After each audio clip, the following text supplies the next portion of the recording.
በጣም ከሚያሳዝን ነገር መሃል ማለት ነው እግዚአብሔርን ስንት ገርዳሜ ነበር እግዚአብሔርን ይሄን የመሰለ መልክ እሺ እንደዚህ ዝናብ እየዘነበብኝ ነው በጣም ያዘንኩት ጌታ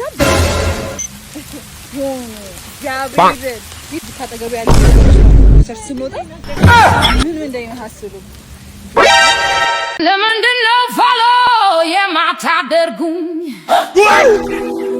ሰላም እንደምናላችሁ እንደገና በሌላ ቪዲዮ ተመልሼ መጥቻለሁ እስከ ፕሮግራሙ ፍጻሜ ድረስ አብራችሁኝ እንድትቆዩ እየጋበዝኳችሁ ዛሬ አንድ አዲስ የምነግራችሁ ነገር ይኖርኛል ያ ምንድነው ከዚህ በኋላ ቅዳሜና እሁድ ሁሉ ጊዜ ከምሽቱ 3 ሰዓት ወይም 4 ሰዓት በኋላ ለ6 ሰዓት የሚቆይ የላይቭ ሴሽን አለ ማለት የመጀመሪያዎቹ ፕሮግራሞች የተቀረጹ ናቸው ለክ ሬዲዮ ላይ ቴሌቪዥን ላይ እንደምታውቁት የተለያዩ ርዕሰ ጉዳዮችን እያነሳን እንዲሁም ደግሞ መዝናኛዎች የተካተቱበት ለ6 ሰዓት የሚቆይ የላይቭ ፕሮግራም አለ በመጨረሻም ወደ እንቅልፍ ስትሄዱ እንቅልፋችሁን በጥሩና በጣፈጠ ሁኔታ እንድትተኙ ቆንጆ የተመረጠ ክላሲካል ከዝናብ ድምጽ ጋር ተደርጎ በጣም የሚያምር ያበደ ፕሮግራም ሆኖ ይጠብቃችኋል ማለት ነው ሁሉ ጊዜ ቅዳሜና እሁድ የላይቭ ፕሮግራሙ የማይቋረጥ ነው ማለት ነው በዚህ ሳምንት እንጀምራለን ምናልባት ለሙከራ ከቅዳሜና እሁድ በፊት የደረሰልንን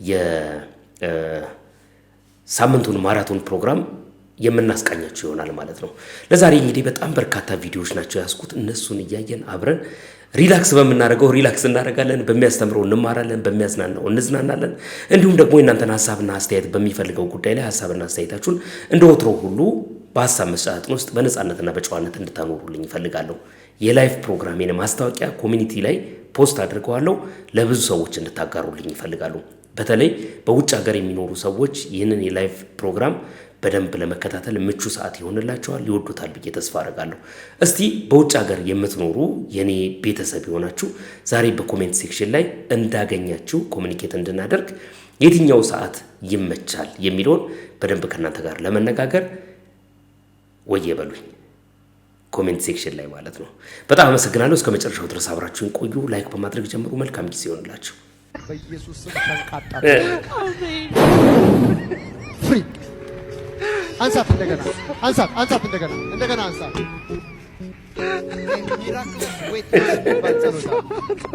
አምራዊ የሆነ ይሄ በዌስት አፍሪካን ውስጥ የተለመደ ጉዳይ ነው ማለት ይሄ የውፍረት መቀነስ ውፍረት መጨመር ቁመት ማሳጠር ማስረዘም የሆነ ነገር ማድረግ በተለይ ደግሞ ይሄ ከመጽሐፍ ቅዱሳዊ አስተምሮ ጋራ በተዘዋዋሪ ሳይሆን በቀጥታ የሚላተሙ ነገሮች ያሉበት ከፍተኛ ልምምድ ያለባቸው አካባቢዎች ናቸው እና ውፍረት መቀነስ ሊኖር ይችላል አይኖርም አይደለም ሚራክል የለም ለማለት አይደለም ግን አንዳንዶቹ ነገሮች በጣም የሚያዝናኑ ናቸው ላስት ታይም እንደነገርኳችሁ ማለት ነው የፀጉራችሁ ቁጥር እንኳን የተቆጠረ ነው ከፀጉራችሁ አንዷ ቅንጣት እንኳን ያለ እግዚአብሔር ፍቃድ በመድር ላይ አትወድቅም የሚለውን ቃል አንስታ አንዷ ሴት ያንተ ፀጉር 37890 ነው ተነስ ልጸልይልህ ብላለች በጉባኤ መሃል እና እንደሱ አይነት ነገር ማለት ነው አንዳንዶቹ በጣም አዝናኝ ናቸው አምባሳደሯ ጃኒ ይህ በምስሉ ላይ የምትመለከቱት እንግዲህ ቪዲዮም ለቃለች ታዲያ ቪዲዮ በለቀቀችው 30 ደቂቃ ባልሞላው ሰዓት ውስጥም እንግዲህ የብዙዎች ጥያቄ ቪዲዮውን አጥፊው ይህ የአምባሳደር መገለጫም አይደለም በማለት እንግዲህ እየተቿትም ይገኛሉ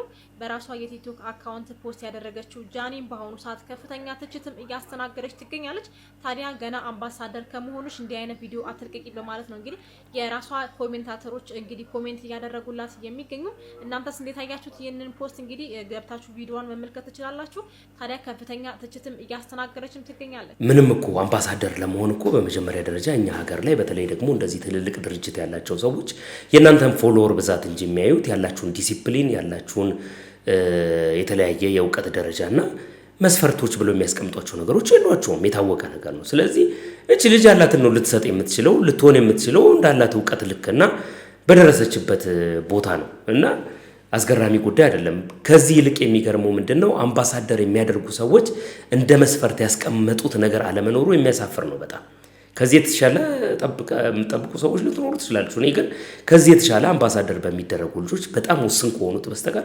በፍጹም የምጠብቀው አይደለም ምናልባት እናንተ ማንንም ሆኑ ምንም በቂ ተከታይ ያለው ብለው የሚያስቡ ከሆነ በሱ በኩል ሰው እንደርሳለን ብለው የሚያስቡ ከሆነ የፈለጉትን ነገር ለማድረግ ወደ ኋላ የሚሉበት ህግ የሌለበት አይነት ስታፍ ነው ማለት ነው በየዓመቱ የሃጫሉ አዋርድ ድምቀት የነበረችውንና በሁሉም የምትወደደውን ሞዴል ቀነኒ አዱኛን በማሰብ በአዋርዱ ላይ የተገኘችው እህታችን በለበሰችው ማራኪ ልብስ ላይ ቀነኒ አዱኛ የሚለውን ስም በጉልሃት ጽፋ በመገኘት ለቀነኒ ያላትን ጥልቅ ፍቅርና ክብር ገልጻለች።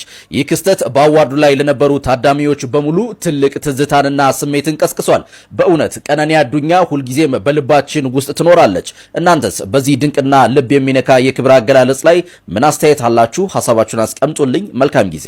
አንዳንድ ሰዎች እንግዲህ ከኢትዮጵያ ልብ ውስጥ በእውነት ለመናገር በፍጹም የማይጠፉ ሆነው የሚሰነብቱ ሆነው ተቀምጠዋል። የእሷን ጉዳይ ብዙ ሰዎች ባነሱ ቁጥር አንድ የምናስታውሰው ነገር እንዲኖረን አድርጋ ያለፈች ልጅ ናት። ለሚመጡትም ከዚህ በኋላ ለሚኖሩ ሴቶችም አንድ የሆነ የማንቂያ ነገር በሷ ተላልፏል ብዬ አስባለሁ። እናንተ ምን ትላላችሁ? አንዳንድ ሰዎች ፍቅራቸው ጥልቅ ነው፣ እንደዚህ ከሞታቸው በኋላ የሚታወሱበት የግል ጓደኞች ሲኖራቸው ማየት ደስ ይላል ማለት ነው። በቃ ተወኝ።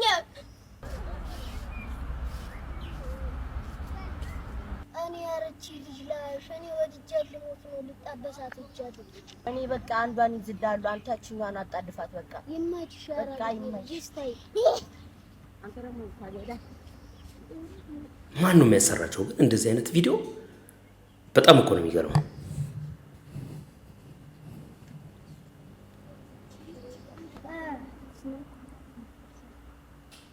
ከዛ ገባች ገና ልታውቁሽ እና ስምሽ ማን ነው? እንታውቅ።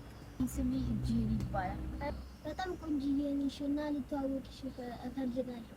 እኔ ፍቅረኛ አለኝ። እንደዚህ ነገር ለመጀመር ነው ፍቅረኛ አለኝ።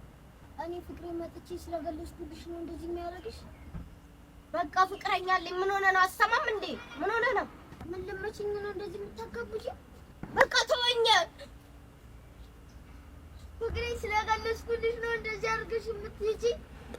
በጣም ያሳፍራል እኮ ማለት ሰዎች እንደዚህ የሚያሰራቸው ማን ነው ግን?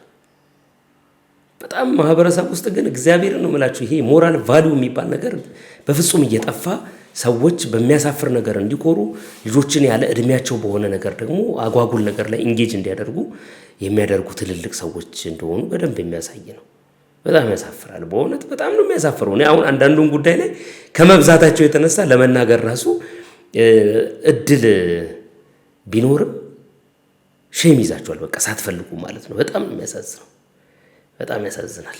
በጣም ከሚያሳዝን ነገር መሃል ማለት ነው እግዚአብሔርን ስንት ገርዳሜ መኪና እየነዳ እግዚአብሔርን ይሄን የመሰለ መልክ ይዤ በእግሬ እንደዚህ ዝናብ እየዘነበብኝ ነው የምሄደው።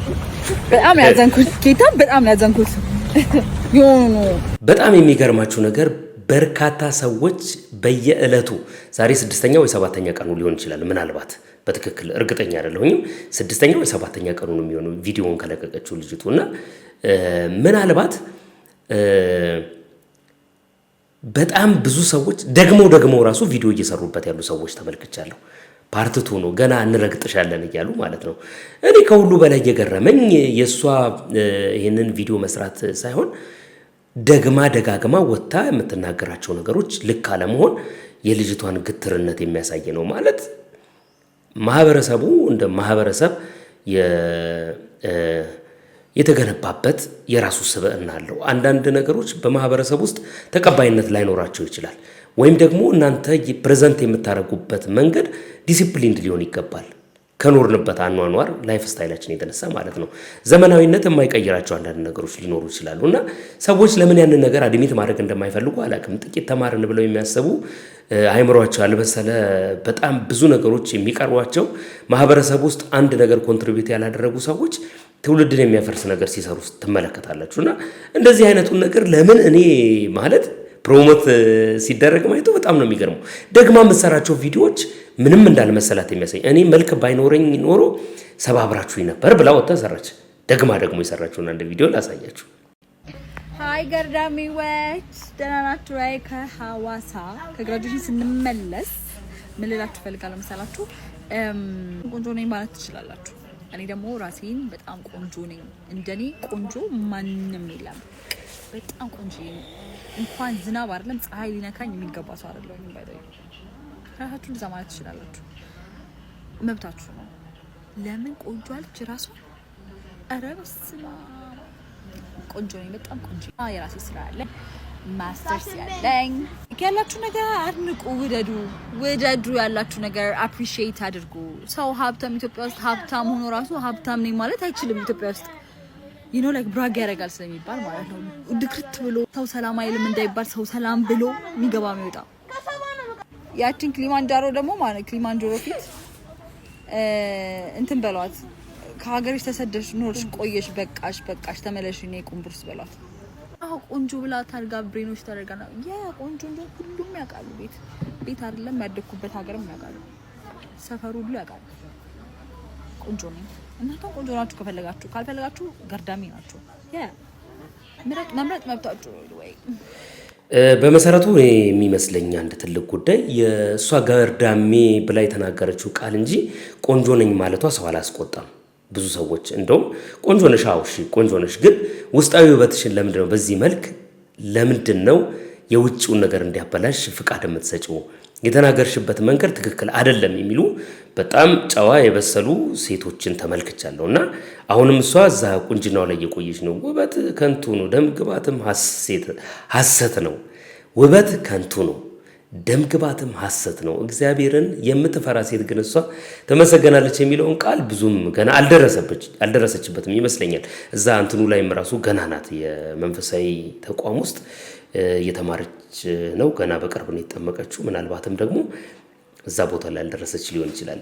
ኤኒዌይ በጣም በርካታ ሰዎች አሁንም አስተያየት እየሰጧት ነው ያሉት። እነዛ አስተያየት የሚሰጧት ሰዎች እንደውም ፓርትቱ ነው ብለው እየከፋፈሉ እየሰጧት ነው። እስቲ አንዳንድ አስተያየቶችን ተመልክተን እንመለስ።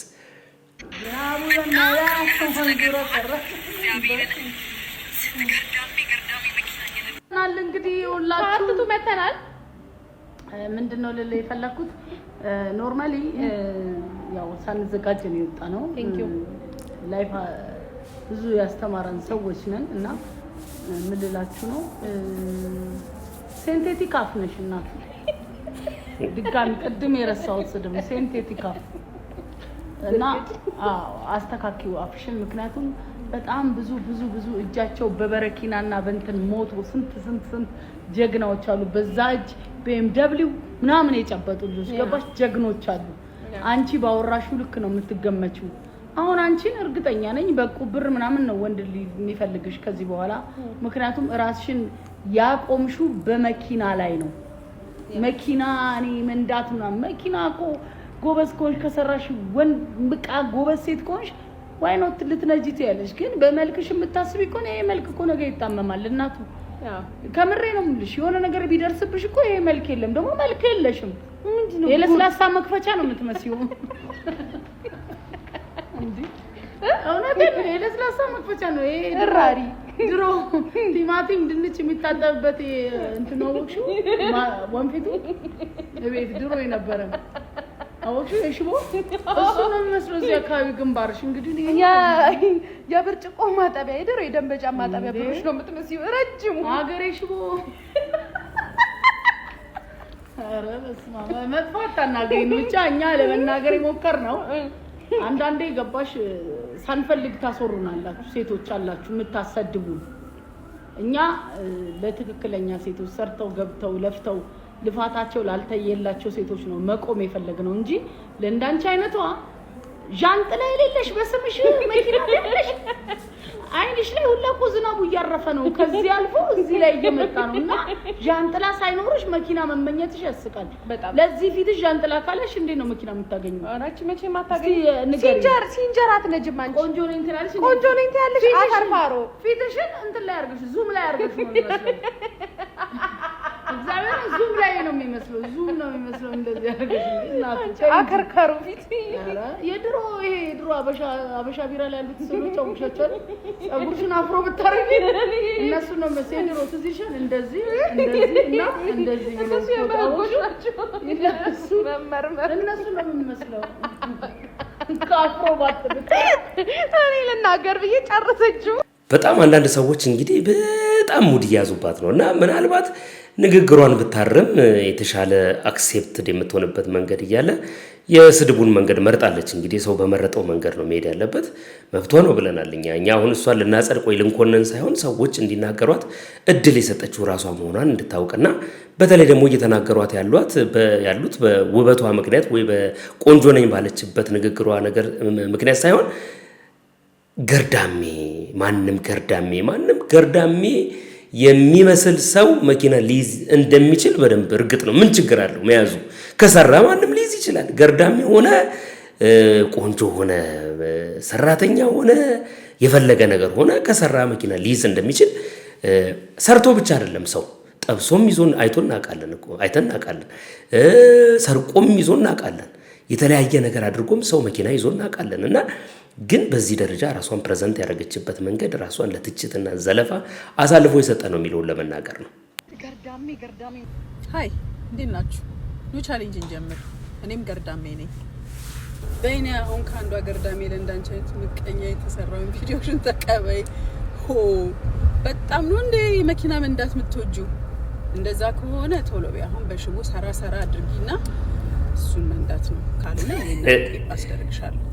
ገርዳሜ መኪና እየነዳ እግዚአብሔርን ይሄን የቱን የመሰለ መልክሽ ዛሬ አንቺ ሜዳ ላይ ወጥተሽ እንደዚህ አፍሽን የከፈትሽባቸው ገርዳሜ ያልሻቸው ሴቶች ወይ ለፍተው በላባቸው የገዙት መኪና ነው፣ አሊያም ልባቸው ቆንጆና ንጹህ ስለሆነ እንዳንቺ ባዶ ጭንቅላት ስለሌላቸው አንድ ያከበራቸው ሰው የገዛላቸው መኪና ነው። ምን ትሆኚ እንዴ?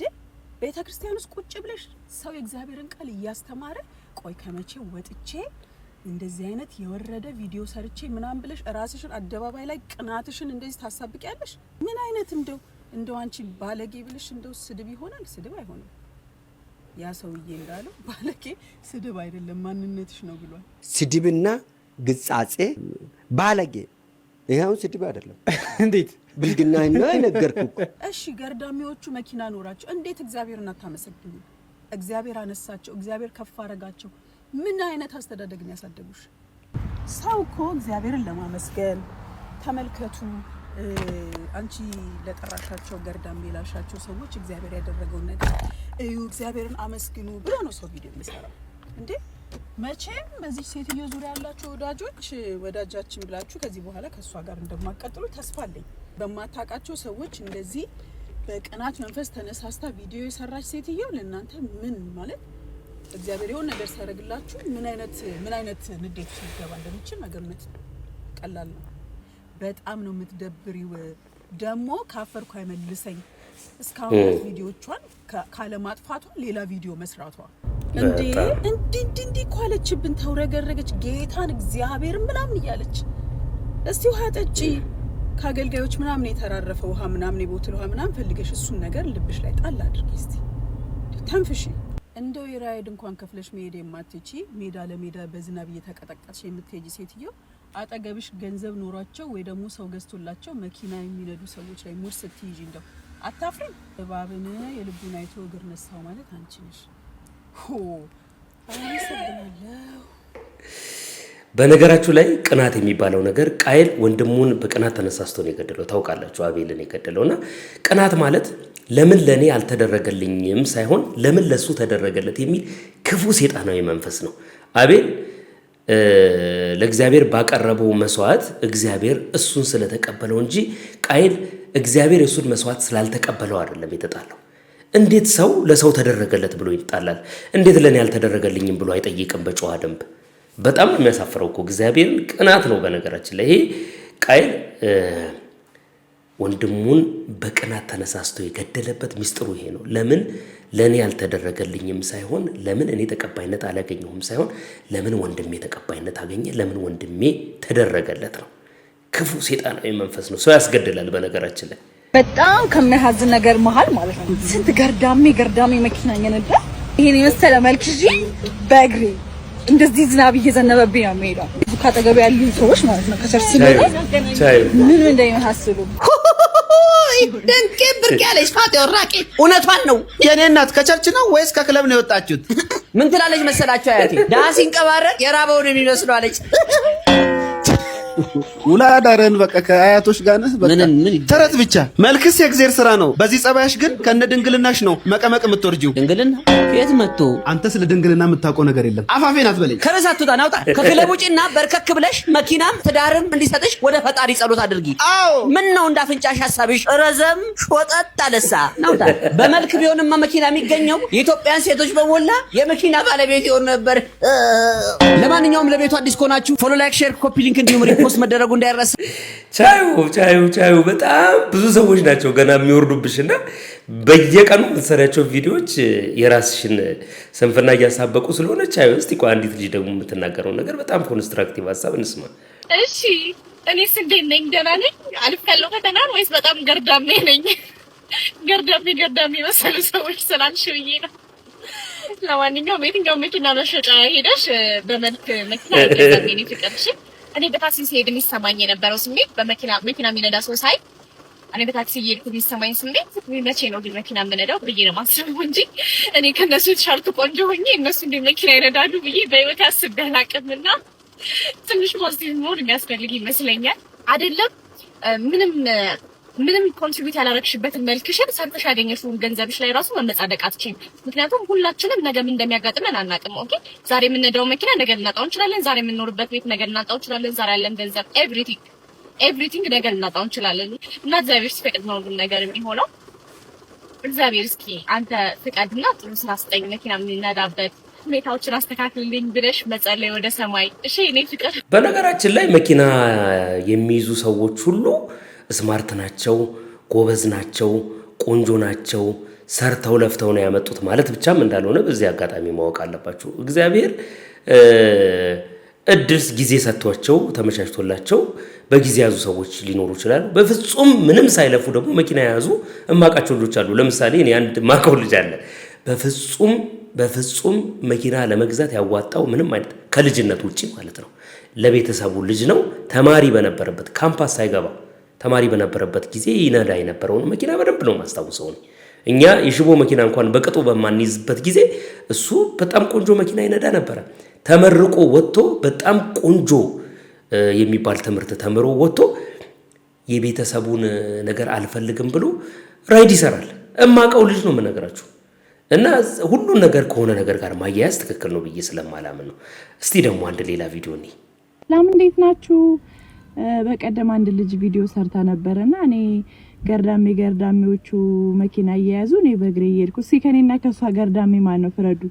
እዩ በመጀመሪያ መኪና በላባችን ሰርተን ደክመን ነው የምንገዛው እንጂ መልክ ስላለን ስለሄደን አይደለም። የኔ ቆንጆ አትሸወጂ።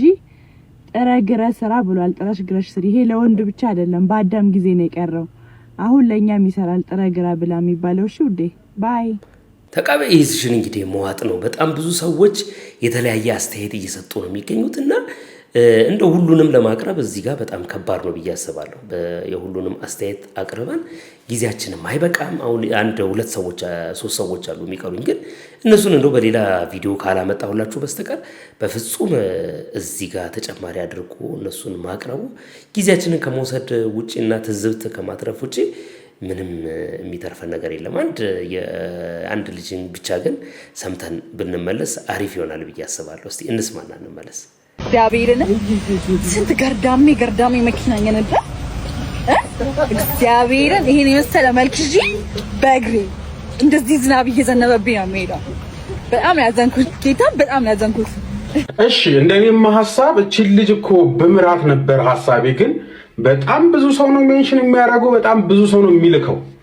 የእውነት ግን እኔም የተሰማኝ ነገር ነበር ነው ብተው ብዬ እንጂ እኔ አንዳንድ ሰዎች ቆንጆንን ብለው ብቻ ስለሚያስቡ ማለት እኔ እንደዚህ ቆንጆ ሆኜ ምናምን ብለው ስለሚያስቡ ዓለም ላይ ያለ ጥሩ ነገር መልካም ነገር በሙሉ ለነሱ የሚገባቸው የሚመስላቸው በጣም ስንኩላን አሉ እና ደነቃለሁኝ። እኔ አሁን እንደው ገርዳሜ የሚመስሉ ሴቶች መኪና እየነዱ እኔ ይሄን መልክ ይዤ በእግር በዝናብ መሄዴ ማለት ቆንጆ ነኝ ብላ ስላሰበች ብቻ መኪና እንደሚገባ እንደዛ አርጋ ነውና እያሰበች ያለችው which is በጣም ይሄ የአእምሮ እድገት ውስንነት ነው። እውነት ለመናገር በጣም በሽታ ነው እና እነዚህ ገርዳሜ ያልሻቸው ሴቶች አንቺ ገርዳሜ መስለው እንዲታዩሽ ያደረጋቸው በጣም በቃ ፀሐይ፣ ብርድ፣ ዝናብ፣ ሌሊት፣ ቀን ሳይሉ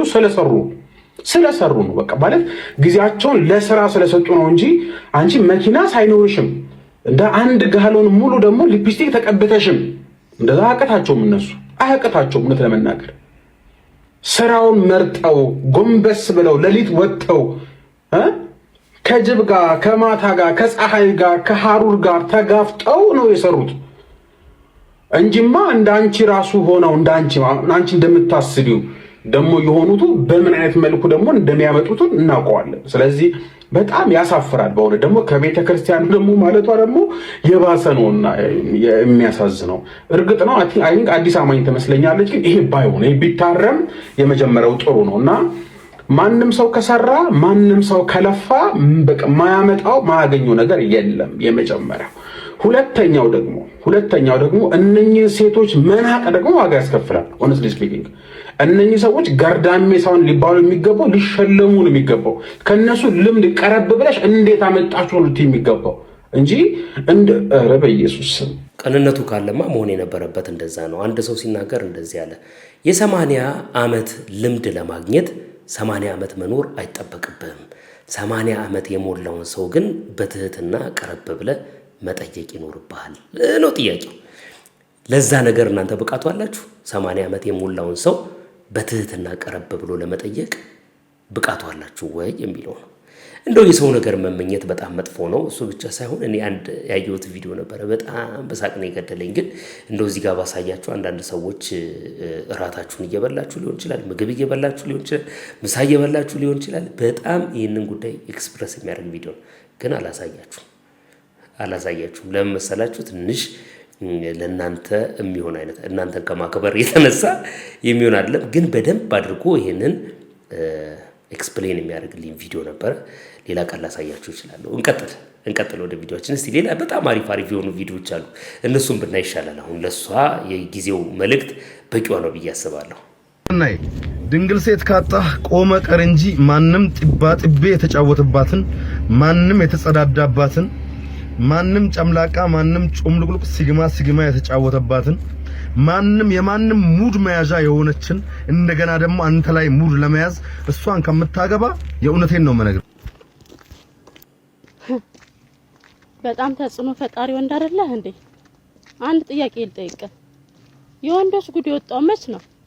በኮሮና ሰዓት ሁሉም ወንድ ቤት የተቀመጠበት ሰዓት ነው ጉዳቸው የወጣው። ይህን ስል ደግሞ ሁሉንም ወንድ ማለት አይደለም። የልጁን ድንግልና ያሳጣው ማን ነው? አባት። የእህቱን ድንግልና ያሳጣው ማን ነው? ወንድም። የእህቱን ልጅ የወንድሙን ልጅ ድንግልና ያሳጣው ማን ነው? አጎት፣ ጎረቤት፣ የተከፈተው። እስቲ ሴቷን ጠይቃት ምን እንደደረሰባት እስቲ ጠይቃት። ድንግል ያልሆነችን ሴት አታግቡ ከምትል እስቲ አትፈሩ፣ ሴቶችን አታሳዱ፣ አገባሻለሁ እያላችሁ ያሳለላችሁ ድንግልና አትሰዱ ለማለት ነው እንጂ በየፍርድ ቤቱና በየወይኒ ቤቱ ያለውን ጉድ ፈጣሪ ነው የሚያውቀው። እና ምንም ያህል ብትጮ ሴት ልጅ ላይ እንደዚህ አይነት ተጽዕኖ መፍጠር አትችልም። በጣም ነው ያሳዘንከኝ። እውነቴን ነው የምልህ። አንተ ንጹህ፣ አንተ ጨዋ፣ እሷ ቆሻሻ። መጀመሪያ አንተ ንጹህንና ስለ ሴቷ ንጽህና አውራ። ማነው መብት የሰጠህ አንተን? እቺ ልጅ እርግጠኛ ነኝ የዚህ ልጅ ጅላሉ ላይ ቀርቦ የተናገረውን ቪዲዮ በእርግጠኝነት አላየችውም። ብታየው እንደዚህ በሐዘኔታ መልስ ትሰጠዋለች ብዬ አላስብም። የምሬን ነው የምላችሁ። ይሄ አህያ እንደዚህ ያረኩኝ ከእንስሳቶች ጋር እንደዚህ ሆን ነበር ሲል የነበረው ልጅ ነው። በጣም ወጥቶ ይቅርታ ሲጠይቅ ጅላሉ ላይ ወጥቶ ይቅርታ የጠየቀ ጊዜ የተሻሻለና የታረመ መስሎ ነበር። ለሴት ልጅ አንድ ክብር ያለው ሰው በዚህ ደረጃ ወጥቶ የሴት ልጅ ክብር የሚነካ ነገር ይናገራል ብዬ አላምንም። እሱ ድንግልና ወይም ደግሞ የሆነ ነገር እያለ የሚናገራቸው ነገሮች ከሰዎች ማንነት ጋር አያይዞ የሆነ ይሄ ምክር ከሌላ ሰው ቢሆን ጥሩ ነበር። አንድ ከእንስሳ ጋር አስተኛ ነበር የሚል ሰውዬ እንደዚህ አይነት ምክር ይዞ መምጣት የለበትም። አስነዋሪ ነው። በቃ መተው አለበት። ከዚህ በፊት እዛ ቦታ ላይ በሚሄድ ጊዜ እግሬን በሰበረው ብሎ የተናገረ ሰውዬ ወጥቶ ይሄንን ይናገራል ማለት በፍጹም ተለውጧል ብዬ አስቤ ነበር። ነውር ነው እንደዚህ ሴቶችን ክብራቸውን የሚነካ የሚያዋርድ በተለያየ ምክንያት እኮ ሴቶች ይሄንን ነገር ሊያጡት ይችላሉ። እና የማንነት መለኪያ ነው አድርጎ እያሰበ ያለው እሱና ትክክል አይደለም። መታረም ያለበትና በጨዋ ደንብ የሚናገረውን ማስተላለፍ ያለበትን መልእክት ማስተላለፍ አለበት ብዬ አምናለሁ። እና ነውር ነው። ሴቶች እህቶቻችን ናቸው፣ ሴቶች እናቶቻችን ናቸው፣ ሴቶች ልጆቻችን ናቸው፣ ሴቶች ለማህበረሰቡ ቫልዩ ያላቸው ፍጥረቶች ናቸው።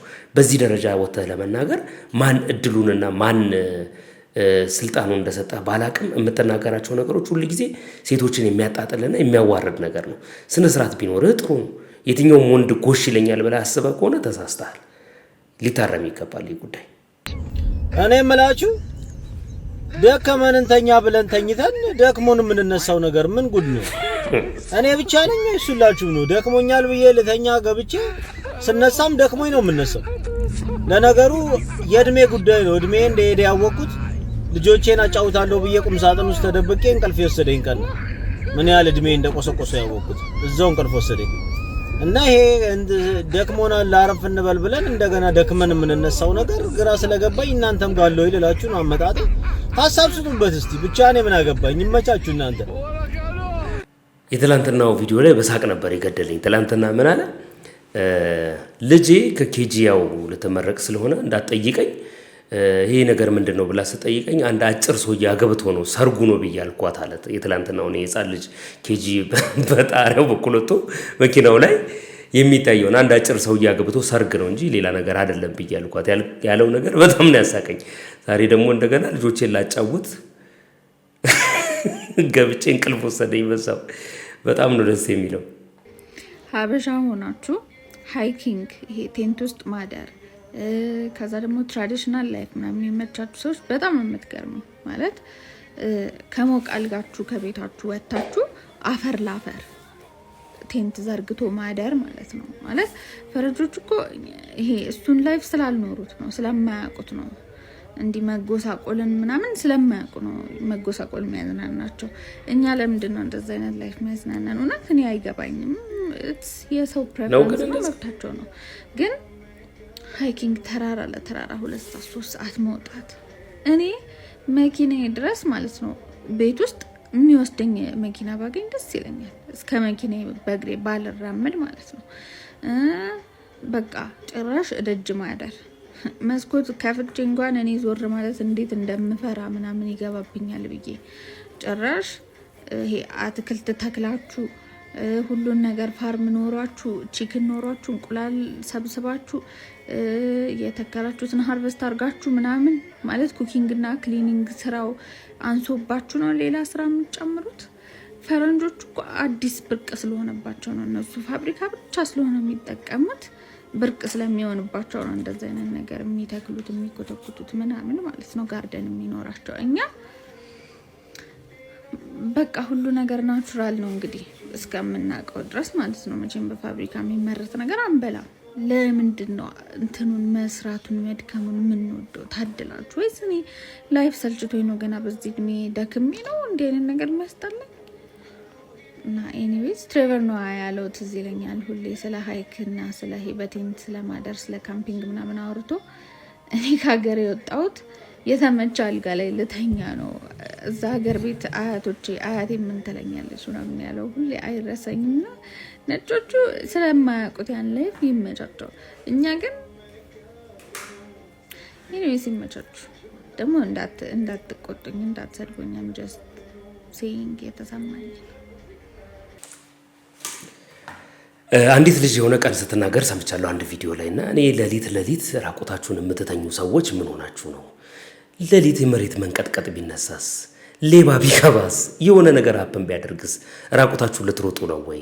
እንዴት ራቁታችሁን ትተኛላችሁ? ያለችው ልጅ ናት ትዝ ያለችኝ።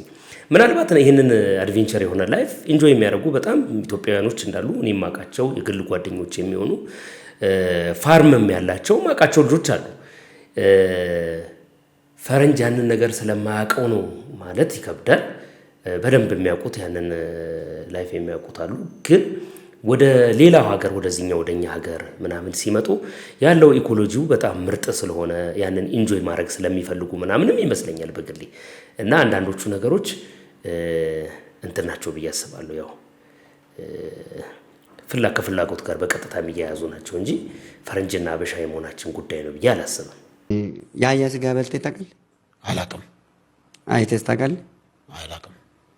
አላየሁም፣ አልበላሁም፣ አላየሁም። ሳይ ግን እንኳን ማየት በልተህ የበላም ትመስለኛለህ። የአህያ ስጋ? አዎ። አይ አህያ አልበላሁም። የውሻ ስጋ በልቼ አውቃለሁ። አይደለም፣ የአህያም በልተሃል። የት? እንደውም የውሻ ትክክል። በግ ፍየል ስለምትወዱ የፍየል ስጋ ነው ብላችሁ ውሻ ልትበሉ ትችላላችሁ። ለዚህ ሀገር ኮሪያ ነው፣ ሳውዝ ኮሪያ ነው። በቃ አህያ ደግሞ እዚህ በልታል። የት ጋር? ምን እዚህ ሚዲያ ላይ ባለፈ አመት ቀርቧል። ከዚህ በፊት ሚዲያ ላይ ሰምቻለሁ። በተለይ ቅርብ ቀን ደግሞ አሁንም ቅርብ ጊዜ እዚሁ አለ ያንተው ሰፈር እዚሁ። ስለዚህ የአህያ ስጋ ለይታችሁ ለምን እንደማታውቁት ሁሌ እየነገርኳቸው ለምን እንደማትሰሙኝ ግራ እኮ ነው የምታጋቡኝ። በምንድን ነው የሚለየው? የአህያ ስጋ ልክ ትሪ ላይ ታስቀምጣለህ አይደለ? እንቀጠቀጣል። ምን ይላል? ወዴት ነው የሚለው? አመድ ወደ አፈርጣ ላይ ለመውደቅ ማለት ነው። ለመውደቅ ከትሪው ላይ ለመውደቅ እንቀጠቀጣል። ልክ መሬት ላይ ስታስቀምጥ ጸጥ ይላል። አመድ ላይ ሲሆን አመዶች ተረት አለ። የአህያ ስጋ አልጋ ሲሉት አመድ ነው ምናምን የሚባል አህያ ስጋ አልጋ ሲሉት አመድ ሲጀመር ለምንድን የኛ አበሻ ሲተርት ራሱ አጠራረቱ ራሱ አይታል። አይደብርም? ይሄ ምን ያደርጋል? ስጋ አልጋ ላይ ምን ያደርጋል? የሚመሳሰል የሚገጥም ደስታ ላይ ግጣሙ ይገጥማል እንዴ? በፍጹም አይገጥም። ለምንድን ነው የሚገጥም ግጥም የማትገጥሙት? ስተረትሩ ተረት መስሏችሁ ስተረትሩ በውሸት አባዜ ተረታችሁ ውሸት የማይመሳሰል ተቃራኒ ሁሌ ሁለት ግራ እግር አስተሳሰብ ምን ያደርጋል? ይሄ ትሪ ላይ ይቀመጣል። የአህያ ስጋ ትሪ ላይ ሲሉት አመድ ይላል ብሎ ጥሩ ነው። ትሪ ላይ ሳህን ላይ አልጋ ላይ ከሚሆን አልጋ ላይ ምን ሰው ነው እንዴ? አንተ አህያ ክፍል ልተኛ ነው እንዴ? አልጋ ላይ የሚቀመጠው ሚስት አስቀምጠው አልጋ ላይ ቀርቶ እኮ አህያ እንዴት የአህያ ስጋ እንዴት ነው አንተ አልጋ ላይ የምታስቀምጠው? የበሬስ የምንኛውም ነገር አልጋ ክፍል ምንድን ነው? ወደ አልጋ የማይገናኝ ለምን ታገናኛላችሁ? አልጋና ስጋ ምን ያገናኛል? ለነገሩ ትክክል ልክ የአህያ ስጋ በልተው ወደ አልጋ ገብተህ ስተኛ አልጋ ላይ ይደብርሃል። የአህያ ስጋው ከውስጥ ወደ ሰከራ ገብተህ እስኪወጣ ድረስ መሬት ተኛ ይልሃል። ያኔ ነው የምንከባለለው። ለዛ ይመስለኛል ያመሳሰሉትና የተረቱት። እንፈርድም ቶሎ ብለን መፍረድም እኮ ያስፈራል። ምናልባት ተረቱን የተረተው ሰውዬ የአህያውን ስጋ በልቶ ወደ አልጋ ላይ ሄዶ ውስጡ ሆኖ አፈር አለው እየተንፈራገጠ እንዴ የአህያ ስጋ የበላ ቀን አንተ አሁን የሆነ ቀን እንደውም ስትራገጥ ሰው አይቶካል። እኔን ሰው አይቶካል። በምን ምክንያት ትራገጥ? ሰው አይቶካል። በስህተት በልቼ የአህያ ስጋ በስህተት በልቴ ነው፣ ግን እግር ካነሳ ሰው አይተዋል። ሰውን ለመምታት እኔ በፍጹም እኔ እግር ኳስ ሜዳ ነው እግር ኳስ ስለሚጫወቱ ግን ሰው ስትመታ ልትመታ እግር ለዛም ወደፊት አይደለም እንዲህ ወደ ኋላ ፍንቀጥ ብለህ ዘለል ጠለብ ብለህ እግሪን ጣል ስታደርግ ሰው አይቶካል። ወይ ኳስ ሜዳ ከሆነ እንጂ እኔ በጣም በሰላም በቃ ያ የአህያ ስጋ ነው። ዛሬ ደግሞ የሚመጣ ጉድ ከባድ ነው። የአህያ ስጋ በልታችሁ ነው። ስለዚህ እነኚህ አሁን የአህያ ስጋ በልቶ ብቻ ሳይሆን ራሳችሁ የአህያ አስተሳሰብ ኒሞሪያቸው አህያ ነው። እኔ ከሞትኩ ሰርዶ አይብቀል አስተሳሰብ እኔ ኢትዮጵያ ውስጥ ሁኜ ካልመራው ቆይ ለምሳሌ ሀብታሙ አያሌው ከኢትዮጵያ የወጣ መቼ ነው?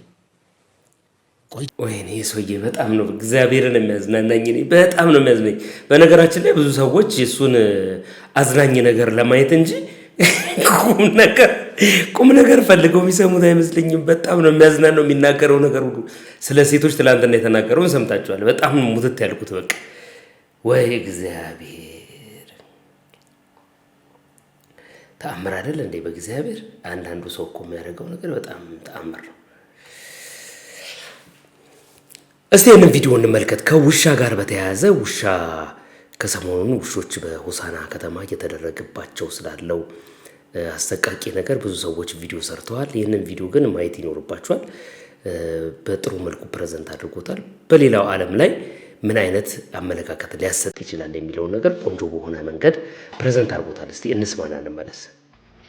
ሰላም። ኢትዮጵያን የዓለም መሳቂያ ከማድረግ ትንሽ ሰው ማስተዋል እንዲያደርግ አንዳንድ ነገሮችን ለማንሳት ነው። በመካከለኛው ምንድነው የሚባለው ማዕከለኛ ክልል ነው ምናምን የሚባለው ሆሳዕና አካባቢ ጉራጌን፣ ሆሳዕናን፣ ስልጤን ያካሉ የያዘው ክልል ውሻ ተሰቅሎ ሲገደሉ በቪዲዮ እያየን ነው። ይሄ ለእናንተ ቀላል ነገር መስሏችሁ ይሆናል። በዓለም ደረጃ ግን የሀገርን መልክ የሚያጠለሽ በጣም ቆሻሻ ተግባር ነው። የሆነው አንድ ውሻ የሆነ ሰው ነክሶ አደጋ ስላደረሰ ያሉት ውሻዎች ሁሉ እየተሰቀሉ በገመድ ሲገደሉ ማየት በጣም አሳፋሪ ተግባር፣ ዘመኑን የማይመጥን ወራዳ ኋላ ቀርነት ነው። ውሻ ያለው ሰው ውሻውን እንዲያሳክም ግዴታ ውስጥ ማስገባት እንጂ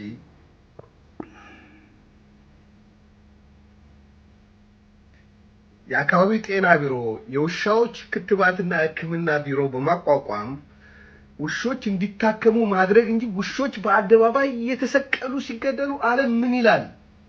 ውሻ እኮ ከሰው ቀጥሎ ያለ ተወዳጅ እንስሳ ነው። ምን አይነት ድንቁርና ነው? ምን አይነት ኋላ ቀርነት ነው? የአካባቢ መስተዳድር እየዞረ ውሻችሁን ግደሉ፣ 50 ሺህ ብር ትቀጣላችሁ። ለልጆች እንደ መጫወቻ አድርገው ሰው እየሰቀሉ እየገደሏቸው በገመድ እያነቁ ውሾች ሲገሉ ቪዲዮ ይታያል። ዓለም ይሄን ቢያይ ኢትዮጵያን የምትባል ሀገር ይጠላታል። አንድም ቱሪስት ወደዛ ሀገር አይመጣም። አንድ ሰው ዝር አይልም። ይሄ ኋላ ቀርነት ምንድነው? ለምንድነው የባሰብን? ባለፈው እንደዚሁ ደቡብ አካባቢ የት ጋሞ ይሁን ወላይታ የሆነ ቦታ አንዲት ህፃን ዶሮ ሰረቀች ተብሎ እንዴት ነበር ስትደረግ የነበረው? እንደዚህ የሚያረጉ ሰዎች በህግ እስካልተጠየቁ ድረስ አገሪቱ የዓለም መጨረሻ ነው የምትሆነው። ተሸማቀቅን፣ አፈርን እናንተ በምታረጉት ነገር። የትኛውም ዓለም ላይ አይደረግም ኢትዮጵያ ውስጥ የሚደረገው ነገር። ውሻ ሰቅሎ መግደል ምንድነው? ሲሆን ሰዎቹን ማሳከም ካልቻሉ ጤና ቢሮ መድኃኒት ያለው ምግብ በመስጠት ውሾችን ሊያስወግድ ይችላል። ባለቤት የሌላቸው ውሾች። ባለቤት ያላቸው ውሾች ግን እንዲታከሙና ሕክምና እንዲያደርጉ እንጂ ግፊት የሚደረገው አይገደሉም። ምክንያቱም ጤነኛ ውሻ ሰው ቢነክስ አይገለም። በሽተኛ ውሻ የነከሰው ሰው ነው የሚሞተው። ስለዚህ ውሻውን የማስመርመር በተወሰኑ ግሪያቶች ውስጥ ክትባት የሚያደርግበት ግዴታ መጣል እንጂ ያስከተበበትን ነገር መቆጣጠር እንጂ እንዴት ውሻን አንቀህ ግደል ካልሆነ ትቀጣለህ? ውሻ እኮ የቤተሰብ አባል ነው። እንዴት አንድ ሰው ያሳደገውን ውሻ ይገላል?